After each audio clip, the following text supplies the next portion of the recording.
Have you ever imagined that in a single moment, an unexpected slap in the sky could completely change the way you view the world? On a private flight aboard the luxurious Gulfstream G650 Amara Collins, a black female billionaire, the owner of the plane, faced one of the most bitter moments of her life. A flight attendant, driven by prejudice and misunderstanding, slapped her across the face in front of the stunned eyes of everyone aboard. In that moment, not only did physical pain surge, but the invisible wounds from the prejudices and discrimination Amara had silently endured for so long were ripped open. But instead of letting anger overpower her, instead of responding with power and revenge, Amara chose a different path, the path of compassion and unwavering human determination.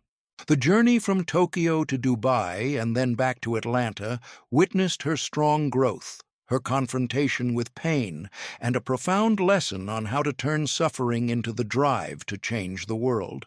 Join us in following this emotional and inspiring story, the journey of a woman who not only conquers the skies with her talent, but also conquers the darkness in people's hearts with her steadfast spirit. Don't forget to share this video if you felt the power in this story, and subscribe to the channel to continue joining us on these emotional journeys. Now, let's begin the story. The flight attendant slapped a black woman without knowing that she was the owner of the plane they were serving. On the luxurious Gulfstream G650 soaring through the clouds at an altitude of 40,000 feet, a single moment changed the lives of many people. It all began with a vague tension in the cabin, a silently suffocating atmosphere beneath the professional smiles and the neat uniforms of the flight crew. Then, suddenly, an act of violence occurred. One flight attendant, under pressure and prejudice, slapped the gentle black woman who was sitting alone in first class.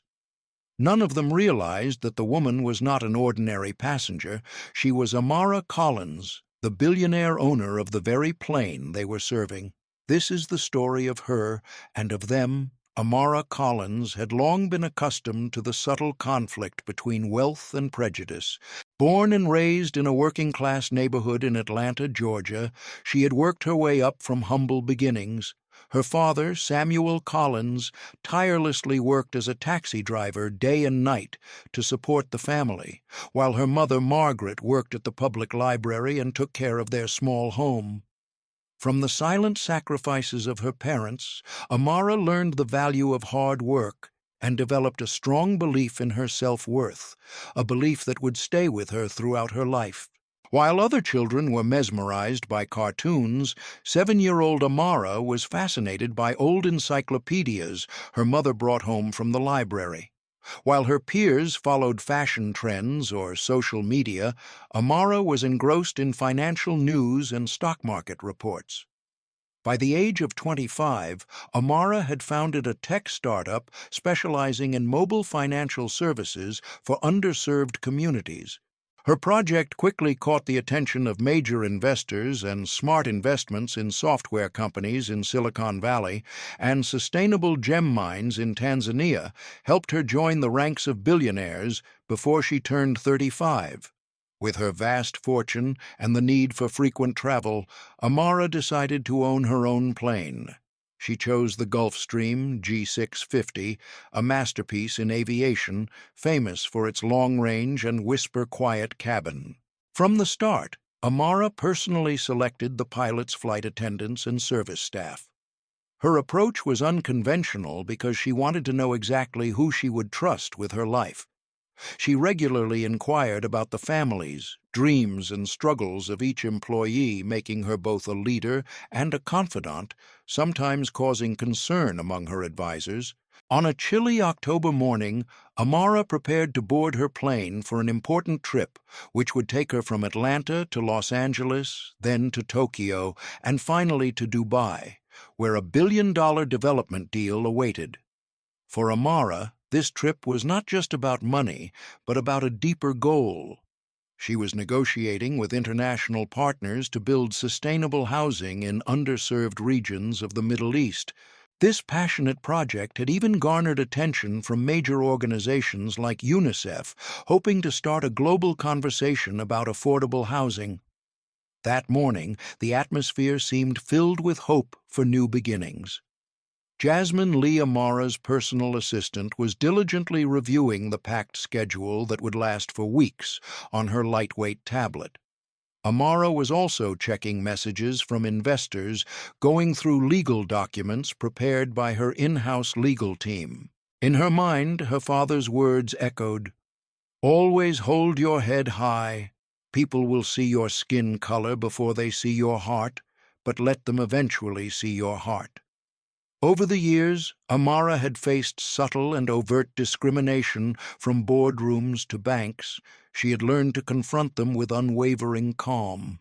However, her father's words remained a constant reminder that no matter how successful she became, prejudice was always a quiet storm in any sky. That morning, a sense of unease stirred inside Amara. The months of hard work on new projects and charitable funds had worn her down.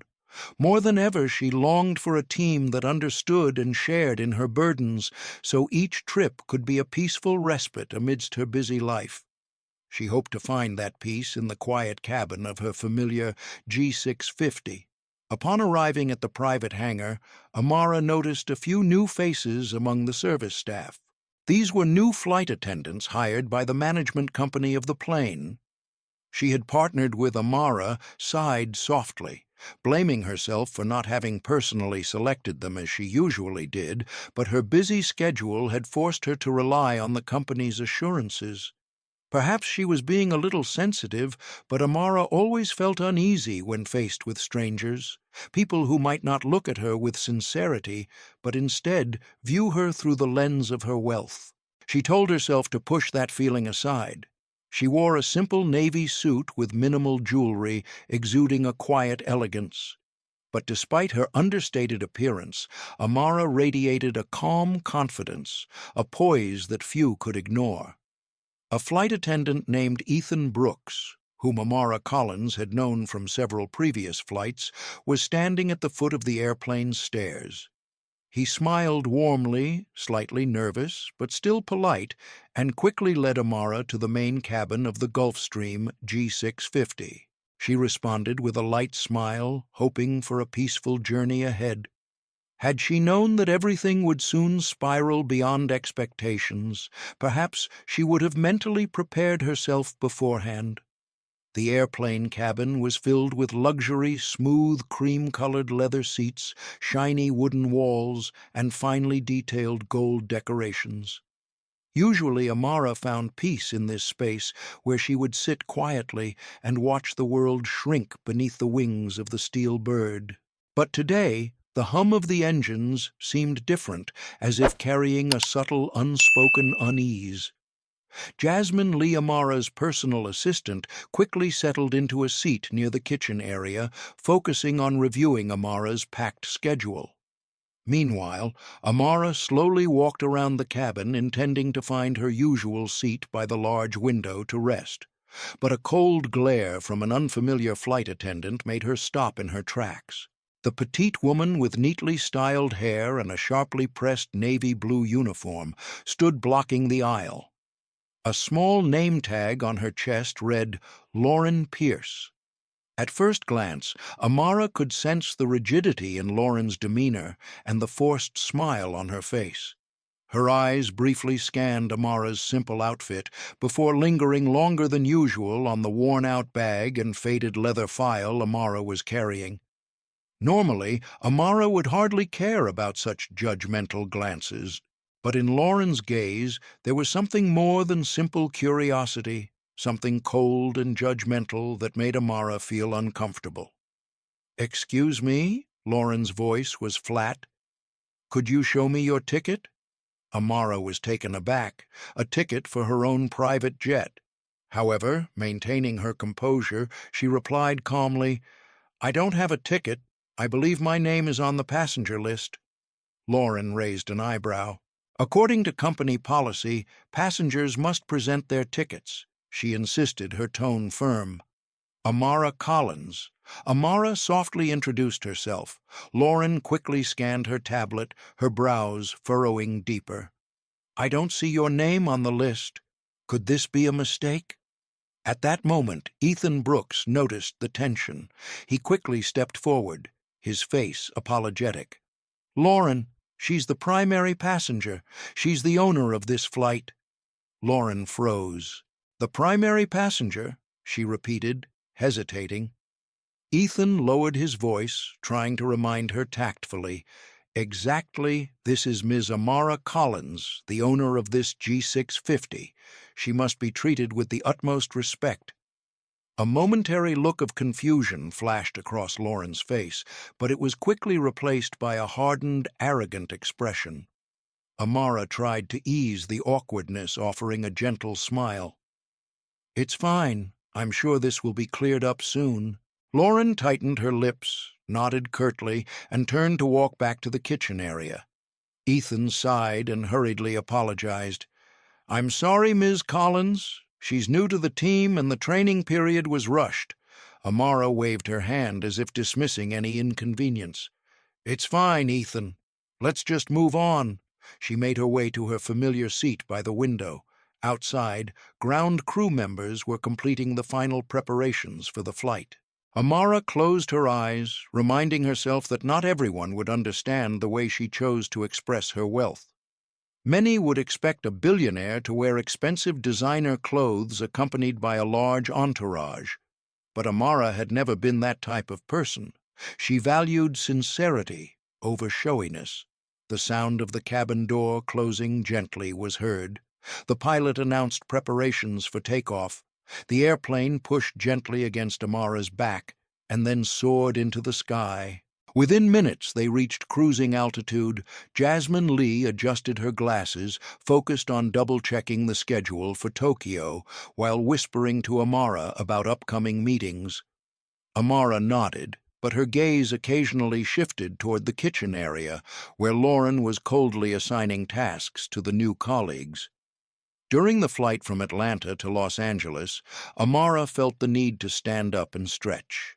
The cabin air felt stifling, or perhaps it was just her tense mood that made it feel that way. She strolled calmly toward the small lounge area at the back, where there were comfortable sofas and modern entertainment devices. Amara was about to pick a book to read when a whisper from the back caught her ear. It was a conversation between Lauren and a young female flight attendant who appeared worried. "That's the owner," Lauren said, her voice full of skepticism. "I've served much bigger clients, and they dressed much better than her." The young girl seemed confused, but Ethan confirmed it. "That's Amara Collins, the famous billionaire who invests in charity projects." Lauren let out a small, derisive laugh. "Charity? Huh. Sounds nice, but I've seen plenty of holier-than-thou types in this business." Amara stood frozen, her heart sinking. She hadn't meant to eavesdrop, but those words felt like cold needles piercing her heart. Lauren Pierce continued to whisper to her colleague, her voice dripping with disdain. "Trust me, many rich kids like to pretend they're just like everyone else. Anyway, you and I know how to handle these flights. Just stick to the guidelines and be careful. Who knows, maybe this Collins woman will cause trouble." Amara Collins held her breath, her heart tightening. She had heard many thoughtless comments over the years, but being blatantly scorned on her own private jet truly hurt her. She stood there for a moment, taking deep breaths to regain her composure. Part of her wanted to step in face, Lauren directly, and remind her of who was really paying her salary, but the rational part of her advised restraint to let things pass with her usual calmness. Finally, Amara returned to the main cabin, telling herself that she had bigger battles to focus on. In just a few hours, she would have an important meeting with a representative from UNICEF in Los Angeles to discuss a humanitarian project she was deeply passionate about. She couldn't let internal disruptions distract her. Even so, the lingering feeling of disappointment in Amara's chest was hard to ignore. She realized that wealth and status were never an absolute shield against deep-seated prejudice. To be treated as a stranger in her own environment was a painful blow. Her father's words echoed in her mind. "Hold your head high, daughter. People will see your skin color before they see your heart, but let them see your heart in the end." Perhaps Amara had become too comfortable with the loyal staff and understanding partners around her. She had forgotten that with just a small crack, hostility could slip in at any time. And the simmering hostility in Lauren wouldn't end there. The airplane made a brief stop in Los Angeles for refueling and to pick up two of Amara's close associates, Dr. Sophia Grant, a renowned sociologist, and her husband, Daniel Grant, a financial consultant. This couple wasn't just colleagues, but also close friends, helping Amara with numerous humanitarian projects. Sophia would accompany Amara to Tokyo for meetings about a youth education program for impoverished teens, while Daniel would provide strategic financial advice for upcoming charity projects. As soon as the two boarded the plane, Amara personally greeted them with warm hugs, asking about their flight from Chicago. The appearance of familiar faces made the atmosphere much more comfortable, temporarily dispelling the tension that had lingered.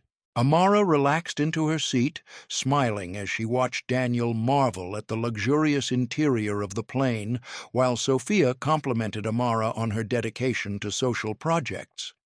In that moment, she felt a little lighter. However, not everyone on the flight shared in that warmth. Lauren Pierce continued to bustle about, preparing for the long flight, but her face remained stiff, her eyes avoiding Amara's gaze every time they met. Each time Amara tried to offer a polite smile, Lauren responded with a curt nod or turned away. The plane smoothly departed from Los Angeles, beginning the more than 10-hour journey to Tokyo. During the flight, Amara took the opportunity to pull out her laptop and finish her presentation for an upcoming conference. As she was focused on her work, Lauren approached with a tray of drinks.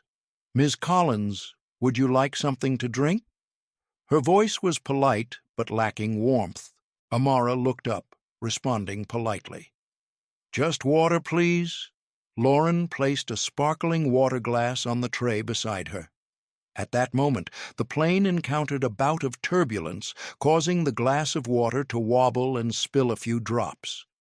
In her rush to steady the glass, Lauren accidentally bumped her elbow into Amara's laptop, causing it to fall with a clatter onto the side table. Thankfully, the laptop was unharmed, but immediately Lauren lost her composure. "You should be more careful." She snapped her eyes, glaring reproachfully at Amara. Amara blinked, slightly, stunned. Lauren clenched her jaw, glanced around to see her colleagues busy with other tasks, and then lowered her voice to speak sharply. "I'm not here to babysit your stuff. This is a premium aircraft, and we have our own standards." Amara's chest tightened. She hadn't anticipated such an attitude. Trying to stay calm, she gently replied, "I understand, but it was just the turbulence. The laptop is fine. No one is at fault here." Lauren pressed her lips together and coldly hissed, "I'm just reminding you to be more careful with your personal belongings." She turned on her heel and walked away, not giving Amara a chance to respond. Amara placed her hand on her chest, feeling her heartbeat quicken. She whispered to herself, "Maybe she's just having a bad day. Don't let this escalate." After all, Amara had far more important things to focus on, checking emails from investors, approving charitable proposals, preparing for meetings. She tried to push the negativity aside, burying herself in work, but deep inside an undercurrent of unease continued to rise like a hidden wave, waiting to break. A few hours into the flight, Amara Collins stood up to stretch her legs, trying to dispel the tension. As she walked past the kitchen area, she saw Dr. Sophia Grant whispering to Jasmine Lee. Sophia's usual bright face was now tense, her brows furrowed tightly. As Amara approached, she caught the tail end of their conversation. "I'm telling you something's off with her," Sophia whispered. "Even when I asked for a glass of water, I got that look." Sophia shook her head, her voice filled with frustration. Jasmine silently agreed. "I tried to be polite, but all I got was indifference." Ethan said, "She's never been like this on other flights. Maybe it's Amara's presence that's bothering her." As soon as they saw Amara approaching, both of them quickly stopped talking. "Are you both okay?" Amara asked softly, her eyes searching. Sophia sighed. "We're fine, but your flight attendant, Lauren Pierce, is really unpleasant. If it was just once or twice, it would be fine, but she keeps making condescending remarks." Jasmine nodded in agreement. "It seems like she's especially tense around people of color. Ethan mentioned that she has commercial flight experience, but this time it's very different." Amara bit her lip, pondering for a moment before replying softly, "I overheard a bit too. She doesn't believe I'm the owner of this plane. It seems like in her eyes I don't look like someone who could own a private jet." Sophia's eyes flared with anger. "Unbelievable. What century are we living in for people to still think so narrow-mindedly?" Amara's father's warning echoed in her mind. "The world sees the color of your skin before it feels your heart." Sometimes Amara felt that so-called social progress was just a thin layer of paint easily chipped away by deep-rooted prejudice. Despite her solid position, she still had to face these discriminatory looks every day. "I'll handle this," Amara said firmly. "We still have a long way to go, but when we get to Tokyo, I'll address it directly with the management company. If needed, we'll change the crew before heading to Dubai." Sophia and Jasmine nodded their eyes, reflecting a sense of relief. Amara gave them a reassuring smile before returning to her seat. She tried to focus on the business reports, but the simmering anger inside her never ceased to bubble. A part of her wanted to confront Lauren immediately during the flight, but her hard-earned experience taught her that a confrontation in the sky could lead to serious consequences. Silence wasn't always weakness. Sometimes it was the wisest choice. As night fell inside the airplane, the dim lighting cast a soft mist over everything. Amara drifted into a light sleep, but was abruptly woken by whispers from the seat behind her. Lauren was again talking to a young female flight attendant. Amara closed her eyes, pretending to sleep, just to catch fragments of their conversation. "Bossy money. They're all like that." Although she couldn't make out every word, the tone of disdain and hostility was unmistakable. Amara stifled a painful sigh. These insinuations, these underhanded actions were all too familiar, but hearing them repeated on her own private jet made her feel betrayed. She told herself, "I'll put an end to this as soon as we land in Tokyo." But fate seemed to have other plans, forcing her to face the worst right in the sky. By the 8th hour of the flight, exhaustion had enveloped all the passengers. Even with the spacious and comfortable seats, the long journey drained everyone's energy. Feeling uneasy, Amara walked to the small lounge area of the plane to find some relaxation. She saw Jasmine flipping through the in-flight menu, trying to force a smile. "Are you hungry?" Jasmine asked softly. Amara shook her head slightly. "Not exactly. It's just that my mind is all over the place." At that moment, the seatbelt sign came on. The captain's voice came through the intercom. "Ladies and gentlemen, we are about to fly through some rough weather. Please return to your seats and fasten your seatbelts." Amara and Jasmine sighed simultaneously before quickly returning to their seats. Amara fastened her seatbelt, then turned her phone on and off in airplane mode as a calming ritual. At first, the plane only shook lightly, like the usual bumps, but then the turbulence became more intense, causing the overhead compartments to rattle. Several passengers could not hide their nervous cries. Lauren immediately rushed down the aisle, trying to stabilize the loose items, though her eyes still reflected an intense nervousness. The young flight attendants clumsily followed suit. Amara watched, noticing that Lauren's shoulders were as taut as a string.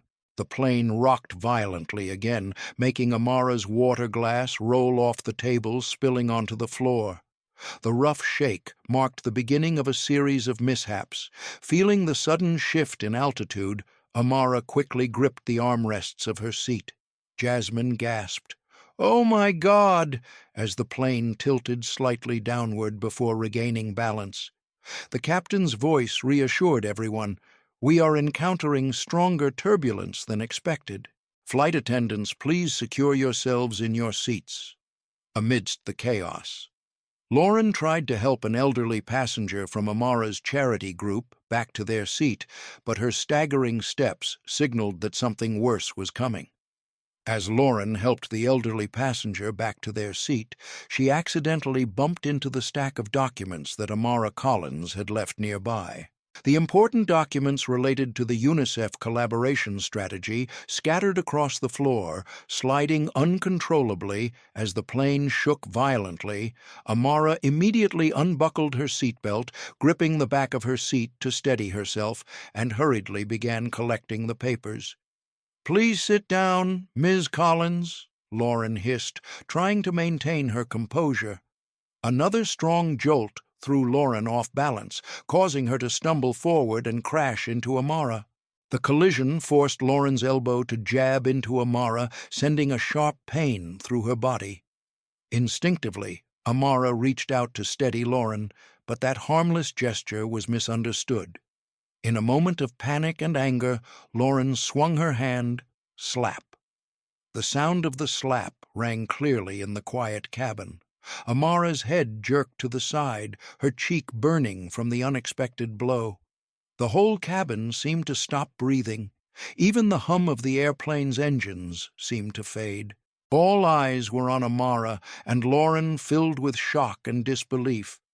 Lauren stood frozen, her hand still suspended in the air, her wide eyes filled with horror, as if she couldn't believe what she had just done. Amara clutched her cheek, feeling the pain spread her head, spinning from the shock and humiliation. Not far away, Ethan Brooks stood in stunned silence, his face pale.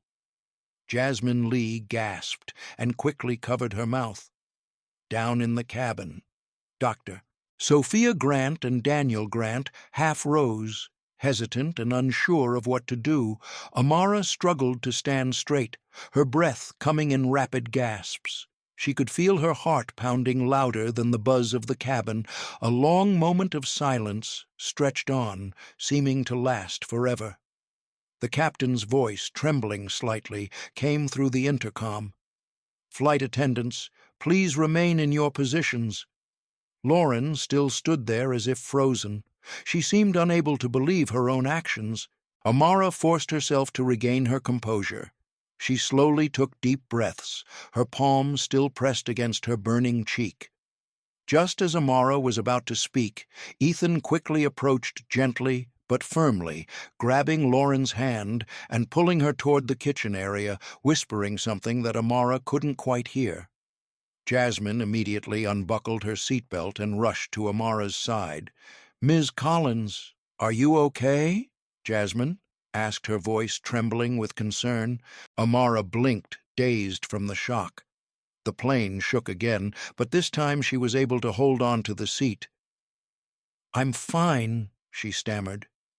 Jasmine looked at her with sympathy, her eyes brimming with tears. "I can't believe she dared."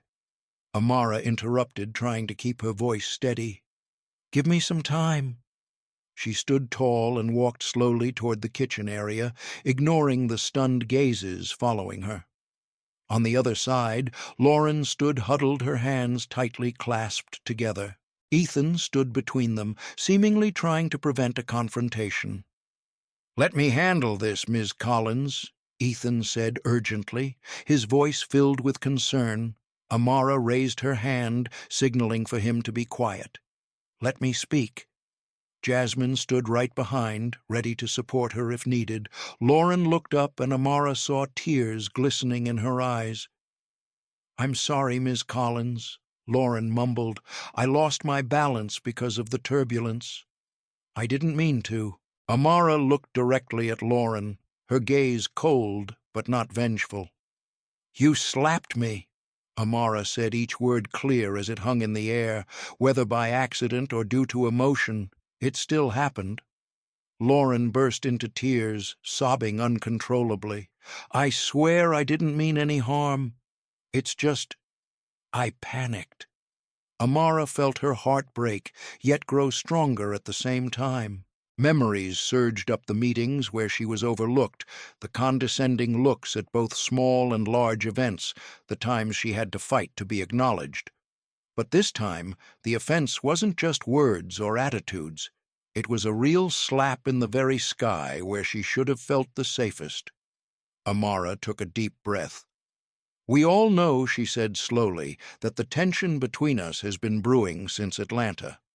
You doubted me, talked behind my back as if I were an imposter. Maybe you let prejudice guide your actions. Maybe you're just having a bad day. But no matter what, hitting someone is unacceptable." A chilling silence once again enveloped the cabin. Even though Amara's words were not shouted, they carried the weight of lead. In that moment, she realized this wasn't just about her and Lauren. This was about all the times she had been underestimated simply because of her skin color. Here is the detailed translation of the text. Previously, the hurts Amara Collins endured were invisible scratches coming from words, glances, or condescending tones, but this time the pain was a real blow.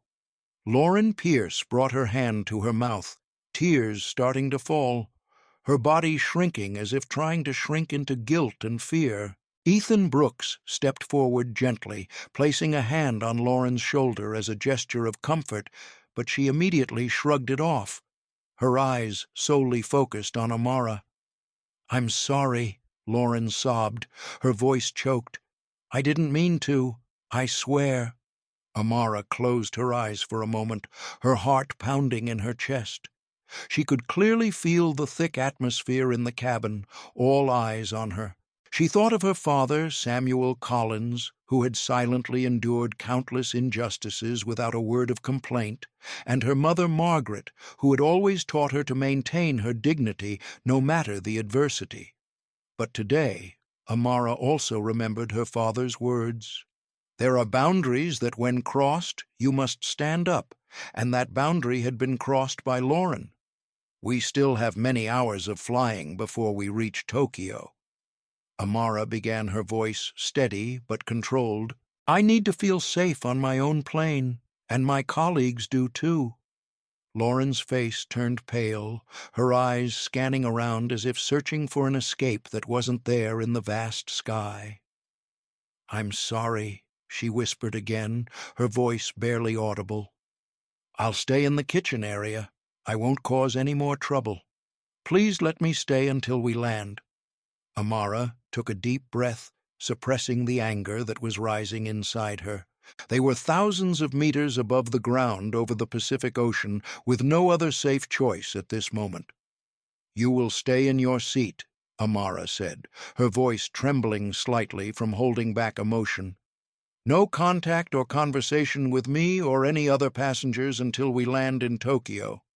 Lauren only nodded, her head bowed, silent tears running down her cheeks. Ethan led her to a seat near the kitchen area, where Lauren sat down, burying her face in her hands.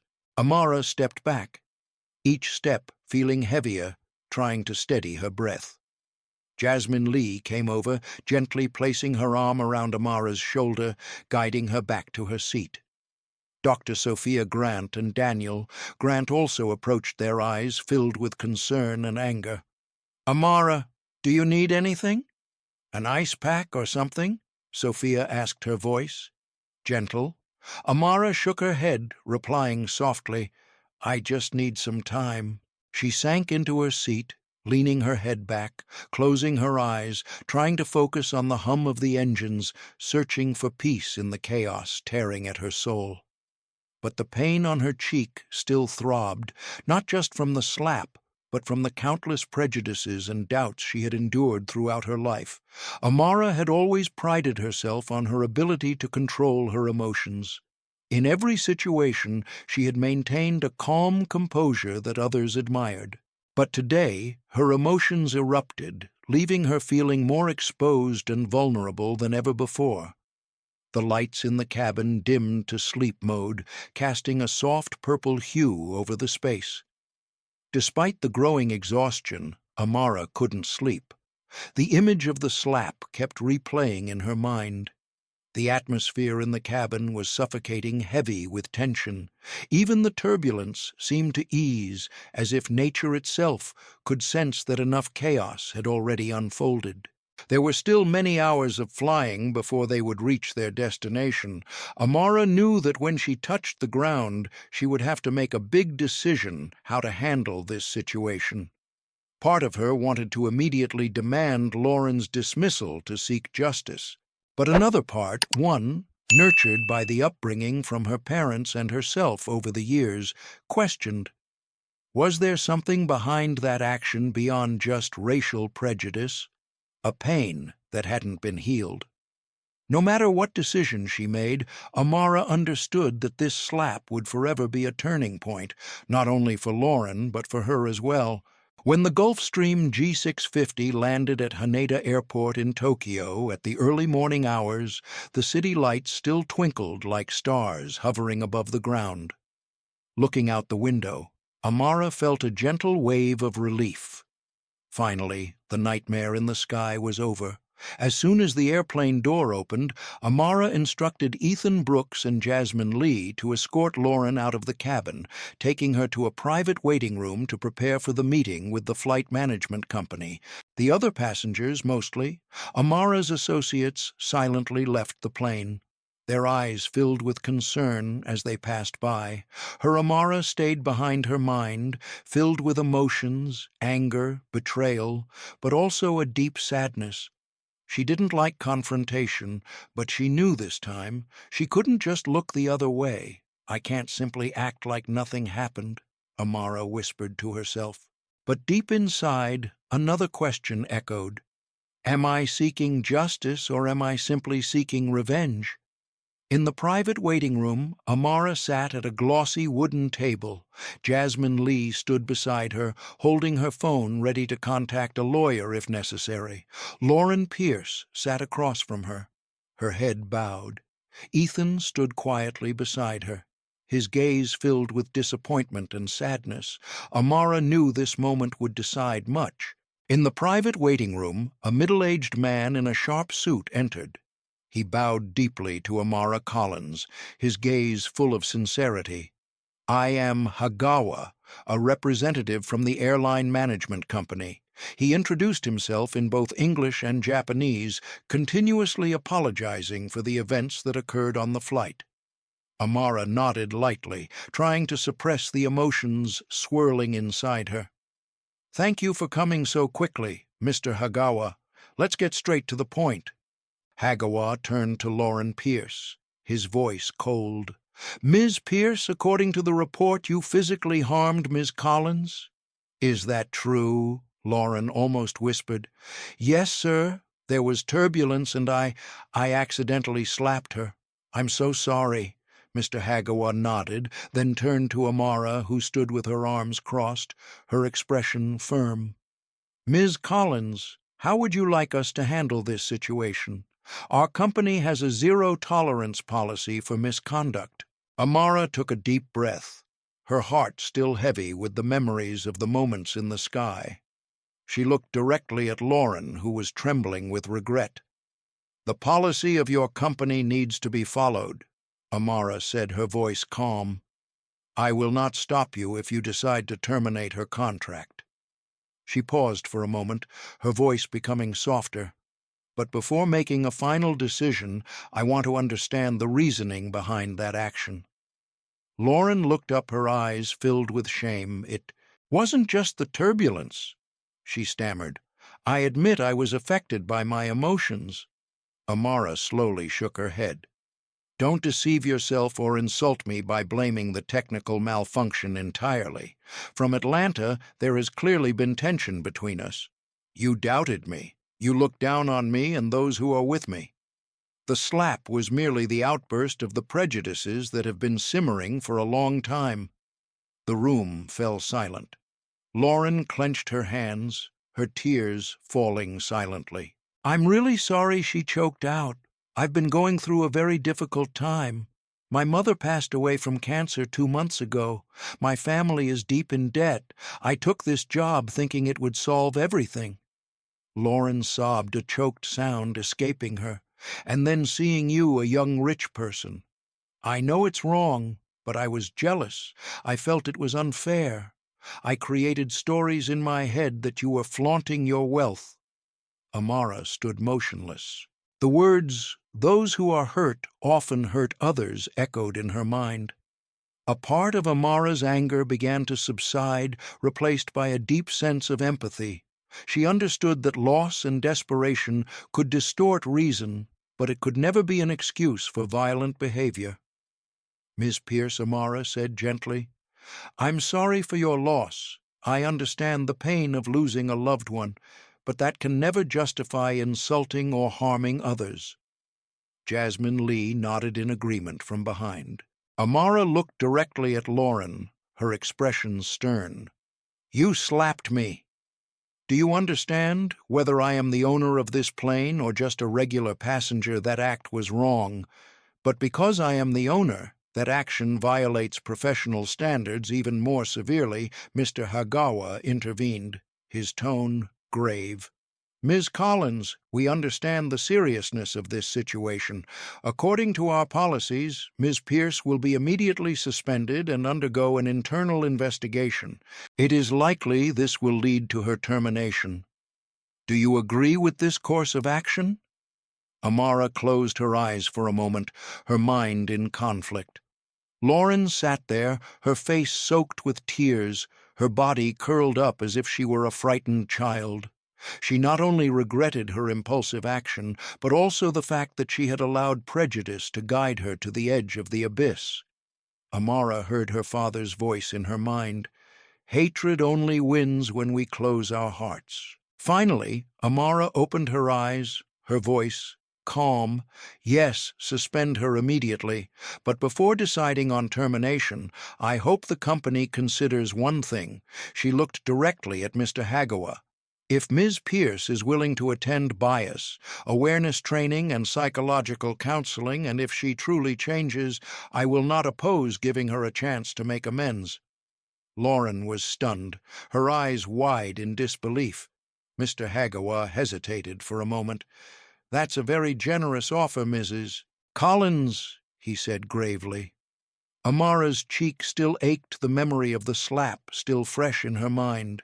She didn't forgive easily, but Amara understood no change could happen if no one was willing to open a door. "Don't mistake my compassion for weakness," Amara said, her voice firm. "Her future now depends on whether she wants to truly grow up." Amara. Collins looked at Lauren Pierce, the flight attendant, trembling in her civilian clothes, her hands tightly clutching her old uniform. When Amara spoke about the chance for redemption, Lauren broke into tears, nodding repeatedly, her voice faltering. Thank you," she choked. Amara nodded lightly, not fully forgiving but acknowledging that the journey of atonement had truly only just begun. The meeting ended. Amara remained alone in the waiting room, the unusual quiet of the airport in the early morning acting as a soothing balm after the chaotic hours. Jasmine Lee had stepped out to arrange transportation, while Ethan Brooks was finishing up the formalities for the next leg of the journey to Dubai. Amara sat back in her chair, her phone quietly in her hand. She had just finished a call with her father in Atlanta.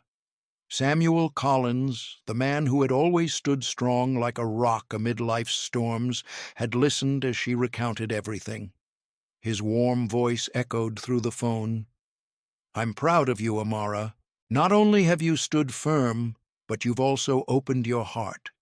That is real strength."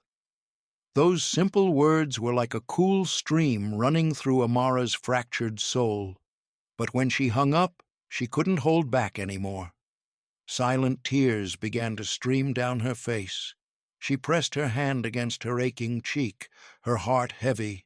She was tired, tired of always having to prove her worth, tired of patiently facing invisible prejudices, tired of having to build bridges when those gaps shouldn't have existed in the first place. The sound of the automatic door opening pulled Amara from her thoughts. Dr. Sophia Grant entered her face, filled with worry. She walked over wordlessly. Simply opening her arms, Amara threw herself into the embrace as if finding a safe harbor, her tears flowing quietly. "You don't always have to be strong," Sophia whispered gently, patting Amara's back. Amara's voice was choked. "I didn't think this would affect me so much. I've endured so many doubtful looks, hurtful words. But a slap, it's different." Sophia nodded slightly, her eyes full of understanding. "A slap is a physical violation. It shatters the illusion that you can control everything." Amara exhaled shakily. "I don't know if I did the right thing giving her a chance to redeem herself." "People can only do what their hearts believe is right," Sophia replied softly. "You've chosen the harder path, but it's also the noble one." Between them, a warm silence spread, no further words needed. After a moment, Amara sat up straight, wiped her tears, and smiled faintly. "Sorry for letting you see me like this." Weak, Sophia gently squeezed Amara's hand. "I'd rather see you be real than hide your pain." Amara smiled gratefully. "Thank you, Sophia. When Jasmine Lee returned with the news, the car is ready. We need to head to the hotel for the meeting with the regional director of UNICEF for Asia Pacific." The atmosphere in the room seemed to lighten. "We can postpone if you need more time," Jasmine suggested, her gaze filled with concern. Amara stood up, adjusting her coat, regaining the usual determination she carried. "No need," she said firmly.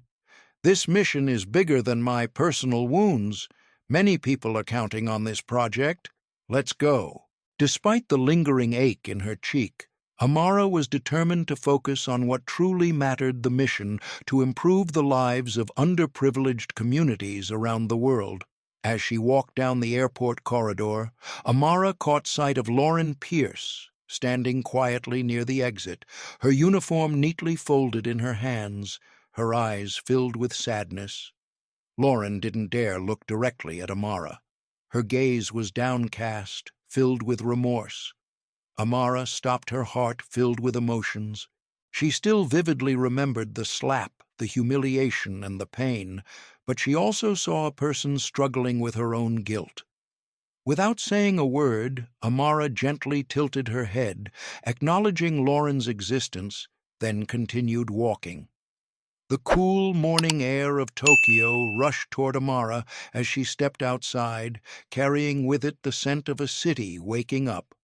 The sounds of traffic, the neon lights fading in the dawn, all reminded her that the world kept moving, and she too must do the same. In the luxurious limousine, Amara sat quietly, her eyes looking through the window at the cityscape. Her phone vibrated lightly with messages from partners and advisors. She would respond later. For now, she wanted a few moments to herself, to breathe and reflect on everything that had happened. She hadn't forgotten the painful confrontation, but more importantly, she remembered why she was here: to create change. The questions kept repeating in Amara Collins's mind as the car sped through the brightly lit streets of Tokyo. Would she forever carry the weight of contempt despite the achievements she had made, or could her steadfastness and compassion inspire real change? She leaned her head against the window, closing her eyes for a moment. The challenges she had overcome hadn't broken her. They had shaped her into the person she was today: resilient, grounded but still full of compassion. The slap from Lauren Pierce had left a mark, but not a scar that would change the path she walked. On the contrary, it had stoked the fire within Amara, urging her to keep fighting for a world with less prejudice, fear, and envy. This fight would be long, but Amara was ready to continue. Even though her cheek still ached, her eyes now shone with clarity, and her heart was full of determination. The bustling rhythm of Tokyo felt like a lullaby soothing Amara's soul. She watched the crowds moving in sync, the neon lights flickering from the storefronts, the smell of hot ramen wafting through the narrow streets. A strange feeling rose within her comfort in anonymity. Tokyo reminded her that the world was vast, with millions of stories unfolding every second, and her story was just one of them. After a short rest at the hotel, Amara prepared for the important meeting with the regional director of Asia Pacific for UNICEF. The meeting revolved around the collaboration between the two sides. Amara's charity fund would invest in the basic education system, while UNICEF would handle on-the-ground support. Together, they aimed to build libraries and digital resource centers for impoverished communities. Despite the psychological weight from the flight, Amara presented her presentation with poise and passion. Her words touched the hearts of everyone in the room. When the meeting concluded, the atmosphere was filled with handshakes and smiles. A warm wave rose within Amara. She had endured the pain, but it hadn't stopped her from pursuing the greater mission she had set out to accomplish. However, as she walked back down the hotel corridor, the memory of the slap resurfaced like a fresh cut that the cold wind had swept across Amara. Wondered, was she rushing too quickly to push that pain aside? She knew recovery wasn't a straight path. It was made up of careful steps interspersed with falls that needed to be faced and healed. That evening, Amara organized a small dinner for her team in a traditional tatami room. The warm atmosphere, the gentle glow of lanterns, the sound of ancient music mingling with delicate plates of sushi and steaming bowls of miso soup. As Daniel Grant raised his sake cup, his voice filled with emotion. A toast to our resilient leader who faces every challenge with a smile on her face. The group laughed, the tension from the flight seeming to melt away in the sound of their laughter. Amara blushed, thanking everyone with a nod, but her gaze occasionally drifted to Jasmine Lee, who seemed more contemplative than usual. When their eyes met, Jasmine gave a soft smile as if to reassure her. "I'm fine." After dinner, Dr. Sophia Grant pulled Amara aside, her voice serious. "Amara, I want to ask you something. I've spent my career studying social injustice. Have you ever thought about sharing your story with the public?" Amara hesitated. She wasn't unfamiliar with media interviews, but sharing such a deeply personal experience made her uncertain. "I'm not sure," Amara admitted. "It's too private. I don't want to turn this pain into a sensational headline, but I also understand the value of speaking up." Sophia gently placed her hand on Amara's arm. "Just consider it. Your story could reach many people going through something similar." Amara nodded, promising to think it over. As the night wore on, her team gradually returned to their rooms. In the spacious, luxurious hotel room, Amara felt a fatigue that went beyond the physical. She just wanted to take a warm bath, slip into something comfortable, and bury herself in a novel. There had been a time when Amara naively believed that with enough money, all pain would disappear. Now, sitting in the lavish room, she knew a bitter truth. Money couldn't exempt anyone from life's pain. Amara sat by the window, the lights of Tokyo twinkling and reflecting in her eyes. The skyscrapers mixed with ancient temples, reminding her true strength lies in connecting the past and the future, in accepting old wounds to walk firmly on a new path. Her phone buzzed. A message from Ethan Brooks. "Everything is ready for the flight to Dubai. Let me know if you need anything else." "Good night, Ms. Collins." Amara smiled, replying briefly, "Thank you, Ethan. Good night." She hesitated for a moment, then opened her contacts, searching for the familiar name she rarely called, Dr. Corin Wallace, the therapist in Atlanta. It had been a long time since Amara Collins had kept up with regular therapy sessions. Her packed schedule often caused her to miss appointments with Dr. Corin Wallace. But this time, Amara knew she needed to confront the emotions she had been holding inside. She sat down and composed a short message. "Hello, Dr. Wallace. This is Amara. Something has happened and I think I need to talk. Can we arrange an online consultation soon?" Taking the initiative to seek help felt small, but it was incredibly important. Amara felt her heart lighten, realizing that she didn't have to carry the weight alone forever. "I'm only human," she told herself. "I'm allowed to hurt, and I'm allowed to ask for support." Turning off the lights, Amara let the quiet of Tokyo night embrace her. Sleep came slowly, with images swirling in her mind, the shocking slap, the choked apology, her father's proud gaze, and the hopeful look of the UNICEF director as he signed the agreement.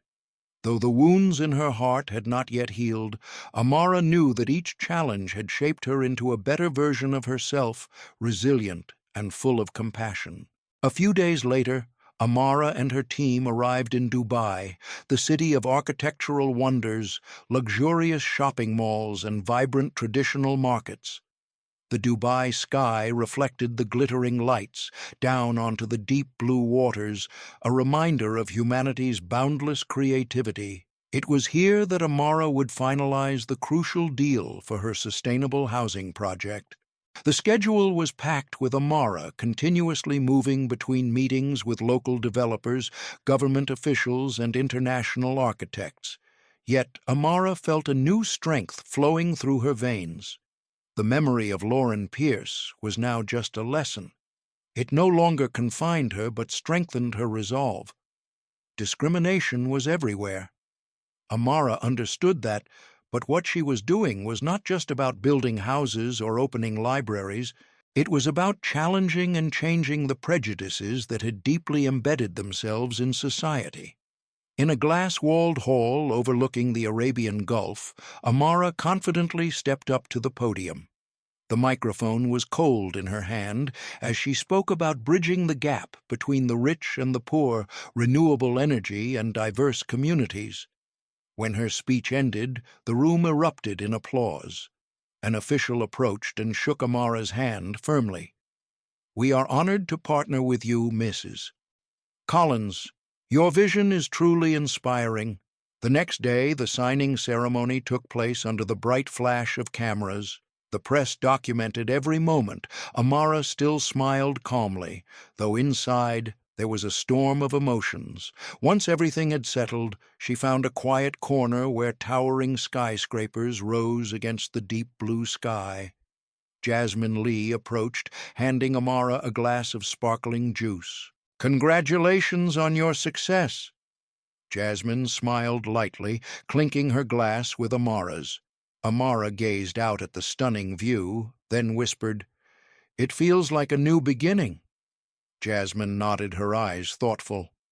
"The way you handled everything on the flight, I truly admire you. You've shown that compassion is not a weakness." Amara laughed lightly. "Honestly, I'm still asking myself if I made the right choice." Jasmine shrugged. "Maybe there's no such thing as right or wrong all the time. What matters is that you chose the way your heart told you to." A warmth spread through Amara's chest. She remembered the email from Mr. Hagawa she had just received. The subject was brief: update on Lauren Pierce. She opened the email. Mr. Hagawa informed her that Lauren had been suspended without pay for 4 weeks. She had also agreed to participate in psychological counseling and bias awareness training, just as Amara had suggested. Lauren had sent a thank you note to Amara, grateful for the opportunity to change. Amara exhaled quietly. She showed Jasmine the contents of the email.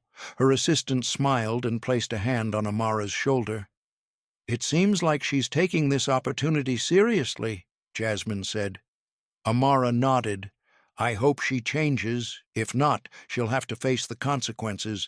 But I choose to believe in the capacity for people to learn and grow. The final flight back to Atlanta went smoothly.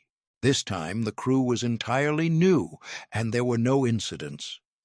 During the flight, Amara took the chance to rewrite some ideas for her charity, reflecting on the journey she had been through. When the plane landed, the afternoon sun bathed the runway, casting a soft glow over Amara. She stepped out with dignity, her eyes steady. Sitting in the waiting car, Amara closed her eyes, letting the hum of the engine lull her into deep thought. The wound on her cheek had healed, but the emotional scars from prejudice, from insult, would need more time to mend. Yet Amara was no longer afraid. She was ready to move forward. She would continue to build alliances, start projects that would change lives, and speak out about even the smallest injustices. In her heart, her father's words still echoed. "Keep your head high, my dear," Amara smiled, whispering softly to herself. "I can do this, Dad, and I'll bring many others along." In the end, after all the challenges, Amara Collins proved that true strength lies not in retaliation, but in the ability to maintain compassion, even in the most painful moments. The unexpected slap on the flight left a mark on Amara's face, but more importantly, it carved a lesson into her heart and into the hearts of all of us who are listening to this story. No one, no matter how successful, is immune to prejudice or insult. But how we choose to face these injustices is what truly defines us. Amara could have easily demanded Lauren Pierce's immediate dismissal. She had enough power, enough reason to do so, but she chose the harder path. She required Lauren to face the consequences, while also opening a door for her to learn and change. That wasn't weakness. It was steadfastness, born from love and belief in the ability of people to become better. Through each meeting in Tokyo, each speech in Dubai, Amara turned pain into action. She continued to create community projects, build libraries for children, and develop sustainable housing for migrant workers. And above all, she used her own story to inspire us that every wound can become a source of strength, that every moment we persist with compassion is a victory over the darkness of hatred and prejudice. Perhaps the journey ahead for Amara will still be filled with challenges, but now she walks with a clearer heart, a more resilient spirit, and a strong belief that the world can change, starting with how we treat one another. If this story has touched your heart, please don't hesitate to like the video to spread the power of compassion. Share this video with your loved ones so together we can build a community free from prejudice, free from discrimination, only filled with understanding and love. And don't forget to subscribe to the channel so you don't miss out on more authentic emotional stories that help us grow stronger on our journey as human beings. Thank you for joining Amara Collins today.